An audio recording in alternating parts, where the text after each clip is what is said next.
I beseech you, these tears beseech you, and these chaste hands woo you that never yet were heaved but to things holy, things like yourself. You are a god above us, be as a god, then, full of saving mercy.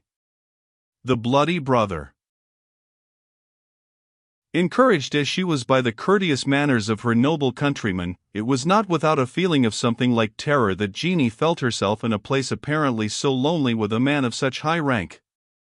That she should have been permitted to wait on the Duke in his own house, and have been there received to a private interview, was in itself an uncommon and distinguished event in the annals of a life so simple as hers, but to find herself his traveling companion in a journey, and then suddenly to be left alone with him in so secluded a situation, had something in it of awful mystery. A romantic heroine might have suspected and dreaded the power of her own charms, but Jeanie was too wise to let such a silly thought intrude on her mind. Still, however, she had a most eager desire to know where she now was, and to whom she was to be presented. She remarked that the Duke's dress, though still such as indicated rank and fashion, for it was not the custom of men of quality at that time to dress themselves like their own coachmen or grooms, was nevertheless plainer than that in which she had seen him upon a former occasion, and was divested, in particular, of all those badges of external decoration which intimated superior consequence. In short, he was attired as plainly as any gentleman of fashion could appear in the streets of London in a morning, and this circumstance helped to shake an opinion which Jeanie began to entertain, that, perhaps, he intended she should plead her cause in the presence of royalty itself. But surely, said she to herself, he wad hae put 10 on his brass star and garter, and he had thought o' coming before the face of majesty, and after a, this is mair like a gentleman's policy than a royal palace. There was some sense in Jeanie's reasoning, yet she was not sufficiently mistress either of the circumstances of etiquette, or the particular relations which existed betwixt the government and the Duke of Argyll, to form an accurate judgment. The Duke, as we have said, was at this time in open opposition to the administration of Sir Robert Walpole, and was understood to be out of favour with the royal family, to whom he had rendered such important services. But it was a maxim of Queen Caroline to bear herself towards her political friends with such caution, as if there was a possibility of their one day being her enemies, and towards political opponents with the same degree of circumspection, as if they might again become friendly to her measures. Since Margaret of Anjou, no queen consort had exercised such weight in the political affairs of England, and the personal address which she displayed on many occasions had no small share in reclaiming from their political heresy many of those determined Tories, who, after the reign of the Stuarts had been extinguished in the person of Queen Anne, were disposed rather to transfer their allegiance to her brother the Chevalier de St. George, than to acquiesce in the settlement of the crown on the Hanover family. Her husband, whose most shining quality was courage in the field of battle, and who endured the office of King of England, without ever being able to acquire English habits, or any familiarity with English dispositions, found the utmost assistance from the address of his partner, and while he jealously affected to do everything according to his own will and pleasure, was in secret prudent enough to take and follow the advice of his more adroit consort. He entrusted to her the delicate office of determining the various degrees of favour necessary to attach the wavering, or to confirm such as were already friendly, or to regain those whose goodwill had been lost. With all the winning address of an elegant, and, according to the times, an accomplished woman, Queen Caroline possessed the masculine soul of the other sex. She was proud by nature, and even her policy could not always temper her expressions of displeasure, although few were more ready at repairing any false step of this kind, when her prudence came up to the aid of her passions. She loved the real possession of power rather than the show of it, and whatever she did herself that was either wise or popular, she always desired that the king should have the full credit as well as the advantage of the measure, conscious that, by adding to his respectability, she was most likely to maintain her own. And so desirous was she to comply with all his tastes, that, when threatened with the gout, she had repeatedly had recourse to checking the fit, by the use of the cold bath, thereby endangering her life, that she might be able to attend the king in his walks. It was a very consistent part of Queen Caroline's character, to keep up many private correspondences with those to whom in public she seemed unfavourable, or who, for various reasons, stood ill with the court.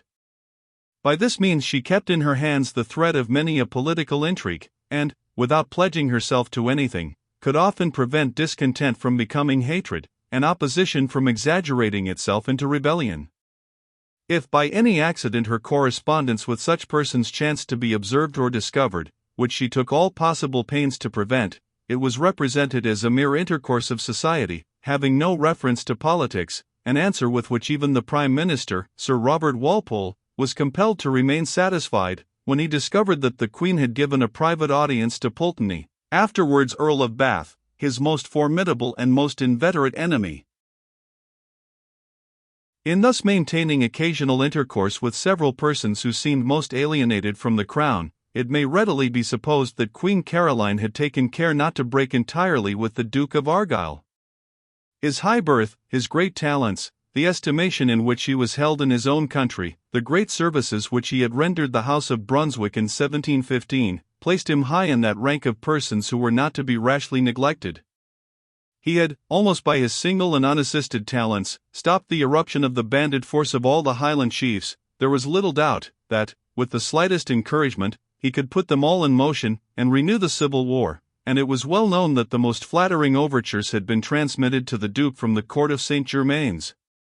The character and temper of Scotland was still little known, and it was considered as a volcano, which might, indeed, slumber for a series of years, but was still liable, at a moment the least expected, to break out into a wasteful eruption. It was, therefore, of the highest importance to retain hold over so important a personage as the Duke of Argyll, and Caroline preserved the power of doing so by means of a lady, with whom, as wife of George II, she might have been supposed to be on less intimate terms. It was not the least instance of the Queen's address that she had contrived that one of her principal attendants, Lady Suffolk, should unite in her own person the two apparently inconsistent characters of her husband's mistress, and her own very obsequious and complaisant confidant. By this dexterous management the Queen secured her power against the danger which might most have threatened it, the thwarting influence of an ambitious rival, and if she submitted to the mortification of being obliged to connive at her husband's infidelity, she was at least guarded against what she might think its most dangerous effects, and was besides at liberty, now and then, to bestow a few civil insults upon her good Howard, whom, however, in general, she treated with great decorum. See Horace Walpole's Reminiscences. Lady Suffolk lay under strong obligations to the Duke of Argyll, for reasons which may be collected from Horace Walpole's Reminiscences of that reign, and through her means the Duke had some occasional correspondence with Queen Caroline, much interrupted, however, since the part he had taken in the debate concerning the Porteous mob, an affair which the Queen, though somewhat unreasonably, was disposed to resent, rather as an intended and premeditated insolence to her own person and authority, than as a sudden ebullition of popular vengeance. Still, however, the communication remained open betwixt them, though it had been of late disused on both sides. These remarks will be found necessary to understand the scene which is about to be presented to the reader. From the narrow alley which they had traversed, the Duke turned into one of the same character, but broader and still longer. Here, for the first time since they had entered these gardens, Jeanie saw persons approaching them. They were two ladies, one of whom walked a little behind the other, yet not so much as to prevent her from hearing and replying to whatever observation was addressed to her by the lady who walked foremost, and that without her having the trouble to turn her person. As they advanced very slowly, Jeanie had time to study their features and appearance. The Duke also slackened his pace, as if to give her time to collect herself, and repeatedly desired her not to be afraid.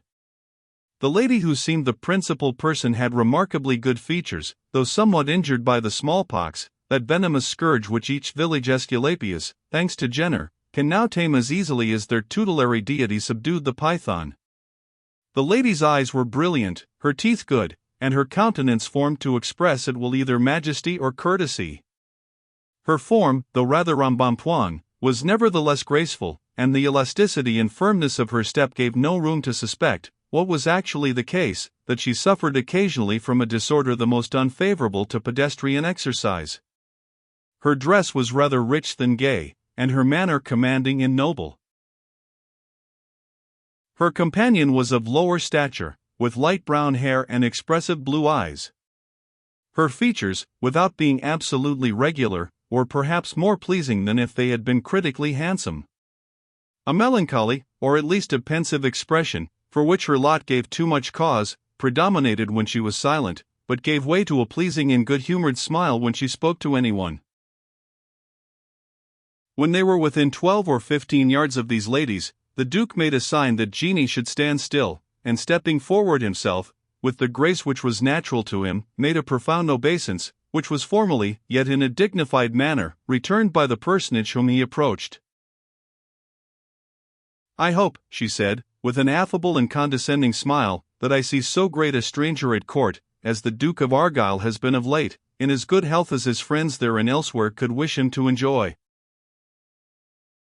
The Duke replied that he had been perfectly well, and added that the necessity of attending to the public business before the House, as well as the time occupied by a late journey to Scotland, had rendered him less assiduous in paying his duty at the levee and drawing-room than he could have desired. "When your Grace can find time for a duty so frivolous," replied the Queen, "you are aware of your title to be well received. I hope my readiness to comply with the wish which you expressed yesterday to Lady Suffolk is a sufficient proof that one of the royal family, at least, has not forgotten ancient and important services, in resenting something which resembles recent neglect." This was said apparently with great good humor, and in a tone which expressed a desire of conciliation. The Duke replied that he would account himself the most unfortunate of men, if he could be supposed capable of neglecting his duty, in modes and circumstances when it was expected, and would have been agreeable. He was deeply gratified by the honor which Her Majesty was now doing to him personally, and he trusted she would soon perceive that it was in a matter essential to His Majesty's interest that he had the boldness to give her this trouble. "You cannot oblige me more, my Lord Duke," replied the Queen, "than by giving me the advantage of your lights and experience on any point of the King's service.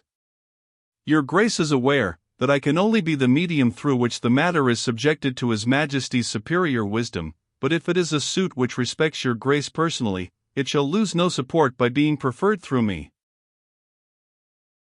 "It is no suit of mine, madam," replied the Duke, "nor have I any to prefer for myself personally, although I feel in full force my obligation to your Majesty.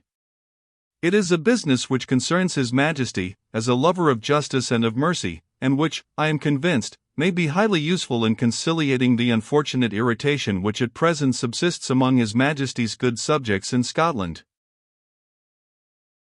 There were two parts of this speech disagreeable to Caroline. In the first place, it removed the flattering notion she had adopted, that Argyll designed to use her personal intercession in making his peace with the administration, and recovering the employments of which he had been deprived, and next, she was displeased that he should talk of the discontents in Scotland as irritations to be conciliated, rather than suppressed. Under the influence of these feelings, she answered hastily, that His Majesty has good subjects in England, my Lord Duke. He is bound to thank God and the laws, that he has subjects in Scotland. I think he may thank God and his sword. The Duke, though a courtier, colored slightly, and the Queen, instantly sensible of her error, added, without displaying the least change of countenance, and as if the words had been an original branch of the sentence, and the swords of those real Scotchmen who are friends to the House of Brunswick, particularly that of His Grace of Argyll. "My sword, madam," replied the Duke, "like that of my father's, has been always at the command of my lawful king, and of my native country. I trust it is impossible to separate their real rights and interests. But the present is a matter of more private concern, and respects the person of an obscure individual." "What is the affair, my lord?" said the Queen. "Let us find out what we are talking about, lest we should misconstrue and misunderstand each other." "The matter, madam," answered the Duke of Argyll, "regards the fate of an unfortunate young woman in Scotland, now lying under sentence of death, for a crime of which I think it highly probable that she is innocent. And my humble petition to your Majesty is, to obtain your powerful intercession with the King for a pardon." It was now the Queen's turn to color, and she did so over cheek and brow, neck and bosom. She paused a moment as if unwilling to trust her voice with the first expression of her displeasure, and on assuming the air of dignity and an austere regard of control, she at length replied, "My Lord Duke, I will not ask your motives for addressing to me a request, which circumstances have rendered such an extraordinary one. Your road to the king's closet, as a peer and a privy councillor, entitled to request an audience, was open, without giving me the pain of this discussion. I, at least, have had enough of Scotch pardons." The Duke was prepared for this burst of indignation, and he was not shaken by it. He did not attempt to reply while the Queen was in the first heat of displeasure, but remained in the same firm, yet respectful posture, which he had assumed during the interview. The Queen, trained from her situation to self-command, instantly perceived the advantage she might give against herself by yielding to passion, and added, in the same condescending and affable tone in which she had opened the interview, "You must allow me some of the privileges of the sex, my lord, and do not judge uncharitably of me, though I am a little moved at the recollection of the gross insult and outrage done in your capital city to the royal authority, at the very time when it was vested in my unworthy person. Your Grace cannot be surprised that I should both have felt it at the time, and recollected it now. It is certainly a matter not speedily to be forgotten," answered the Duke. "My own poor thoughts of it have been long before your Majesty, and I must have expressed myself very ill if I did not convey my detestation of the murder which was committed under such extraordinary circumstances. I might, indeed, be so unfortunate as to differ with His Majesty's advisers on the degree in which it was either just or politic to punish the innocent instead of the guilty. But I trust your Majesty will permit me to be silent on a topic in which my sentiments have not the good fortune to coincide with those of more able men." "We will not prosecute a topic on which we may probably differ," said the Queen. "One word, however, I may say in private. You know our good Lady Suffolk is a little deaf. The Duke of Argyll, when disposed to renew his acquaintance with his master and mistress, will hardly find many topics on which we should disagree." "Let me hope," said the Duke, bowing profoundly to so flattering an intimation, "that I shall not be so unfortunate as to have found one on the present occasion." "I must first impose on your Grace the duty of confession," said the Queen, "before I grant you absolution. What is your particular interest in this young woman?" She does not seem, and she scanned Jeanie, as she said this, with the eye of a connoisseur, much qualified to alarm my friend the Duchess's jealousy. "I think your Majesty," replied the Duke, smiling in his turn, "will allow my taste may be a pledge for me on that score. Then, though she has not much the air d'une grande dame, I suppose she is some 30th cousin in the terrible chapter of Scottish genealogy?" "No, madam," said the Duke, "but I wish some of my nearer relations had half her worth, honesty, and affection." "Her name must be Campbell, at least," said Queen Caroline. "No, madam, her name is not quite so distinguished, if I may be permitted to say so," answered the Duke. "Ah! But she comes from Inverary or Argyllshire," said the sovereign. "She has never been farther north in her life than Edinburgh, madam." "Then my conjectures are all ended," said the Queen, "and your Grace must yourself take the trouble to explain the affair of your protégée." With that precision and easy brevity which is only acquired by habitually conversing in the higher ranks of society, and which is the diametrical opposite of that protracted style of disquisition which squires call Potter, and which men call prose. The Duke explained the singular law under which Effie Deans had received sentence of death, and detailed the affectionate exertions which Jeanie had made in behalf of a sister, for whose sake she was willing to sacrifice all but truth and conscience. Queen Caroline listened with attention. She was rather fond, it must be remembered, of an argument, and soon found matter in what the Duke told her for raising difficulties to his request. "It appears to me, my lord," she replied, "that this is a severe law. But still it is adopted upon good grounds, I am bound to suppose, as the law of the country, and the girl has been convicted under it. The very presumptions which the law construes into a positive proof of guilt exist in her case, and all that your grace has said concerning the possibility of her innocence may be a very good argument for annulling the Act of Parliament, but cannot, while it stands good, be admitted in favour of any individual convicted upon the statute. The Duke saw and avoided the snare, for he was conscious that, by replying to the argument, he must have been inevitably led to a discussion, in the course of which the Queen was likely to be hardened in her own opinion, until she became obliged, out of mere respect to consistency, to let the criminal suffer. Jeanie and Queen Caroline. "If your Majesty," he said, "would condescend to hear my poor countrywoman herself, perhaps she may find an advocate in your own heart, more able than I am, to combat the doubts suggested by your understanding." The Queen seemed to acquiesce, and the Duke made a signal for Jeanie to advance from the spot where she had hitherto remained, watching countenances, which were too long accustomed to suppress all apparent signs of emotion, to convey to her any interesting intelligence. Her Majesty could not help smiling at the awestruck manner in which the quiet demure figure of the little Scotchwoman advanced towards her, and yet more at the first sound of her broad northern accent.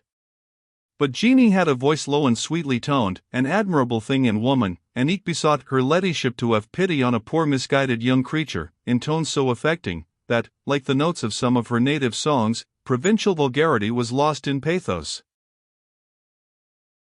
"Stand up, young woman," said the Queen, but in a kind tone, "and tell me what sort of a barbarous people your countryfolk are, where child murder has become so common as to require the restraint of laws like yours?"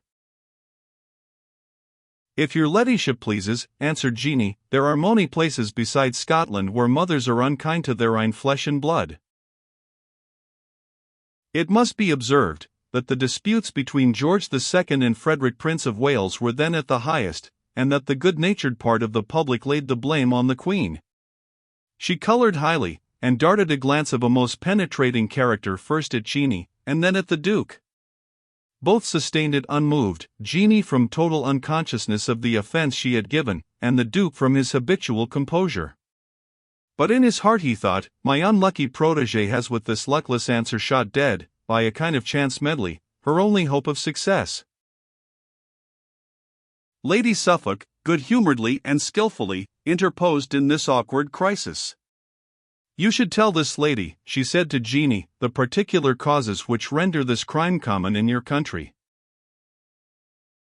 Some thinks it's the Kirk session, that is, it's the cuddy stool, if your ladyship pleases," said Jeanie, looking down and courtesying.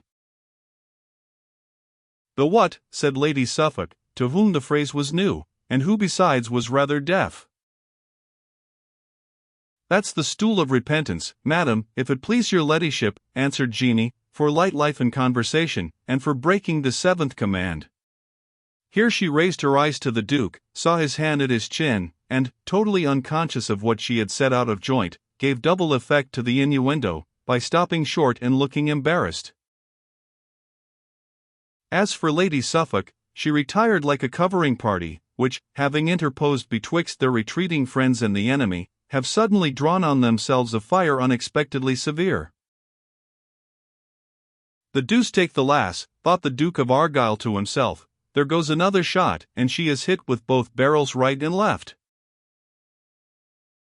Indeed, the Duke had himself his share of the confusion, for, having acted as master of ceremonies to this innocent offender, he felt much in the circumstances of a country squire, who, having introduced his spaniel into a well-appointed drawing-room, is doomed to witness the disorder and damage which arises to china and to dress-gowns, in consequence of its untimely frolics.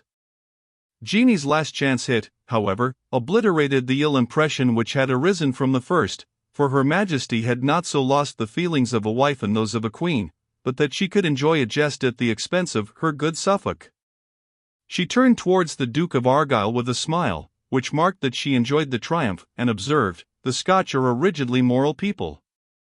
Then, again applying herself to Jeanie, she asked how she travelled up from Scotland. "Upon my foot mostly, madam," was the reply. "What, all that immense way upon foot? How far can you walk in a day?" 25 miles and a bittock." "And a what?" said the Queen, looking towards the Duke of Argyll. And about 5 miles more, replied the Duke.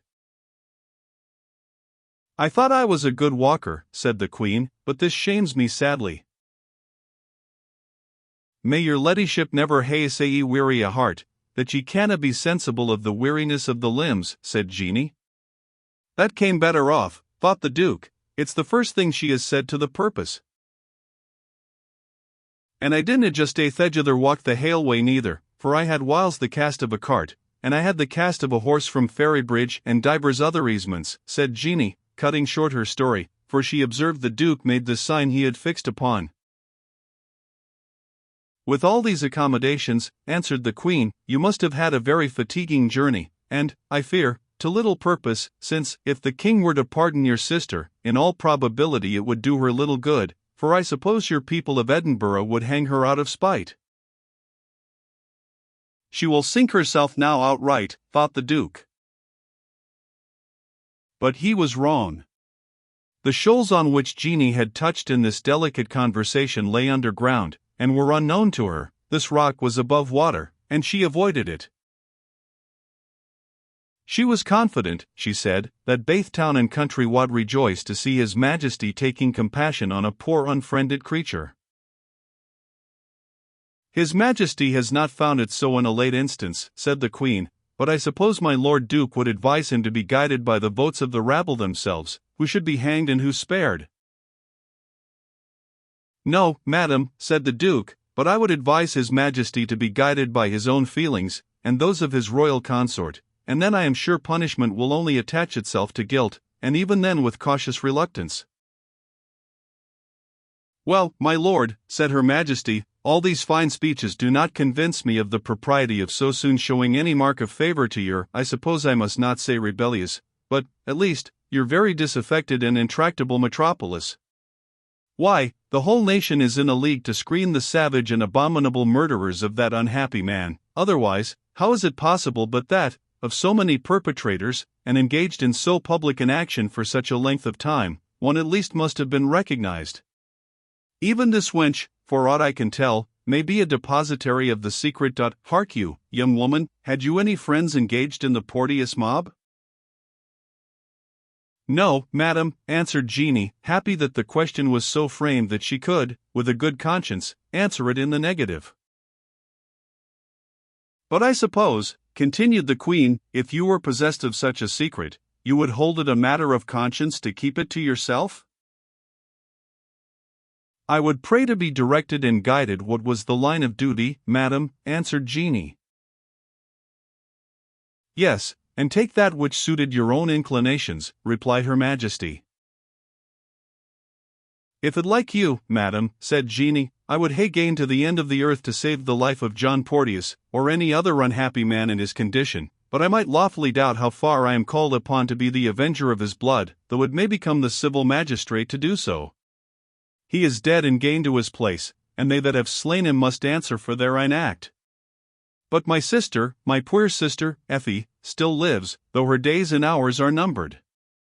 She still lives, and a word of the King's mouth might restore her to a broken-hearted old man, that never in his daily and nightly exercise, forgot to pray that His Majesty might be blessed with a long and a prosperous reign, and that his throne, and the throne of his posterity, might be established in righteousness.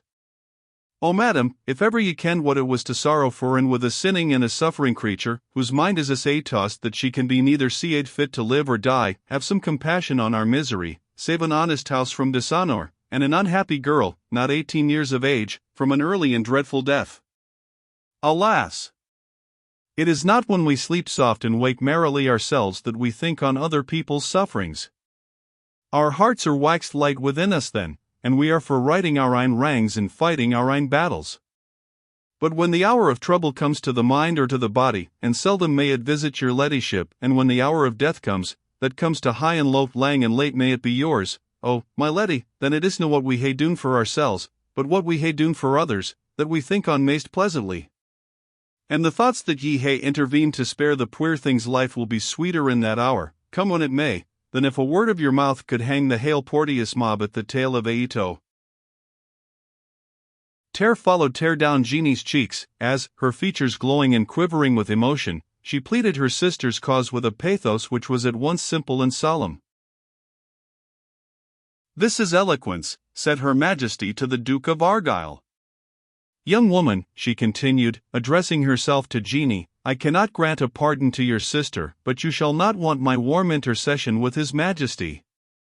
Take this housewife case," she continued, putting a small embroidered needle case into Jeanie's hands. "Do not open it now, but at your leisure you will find something in it which will remind you that you have had an interview with Queen Caroline."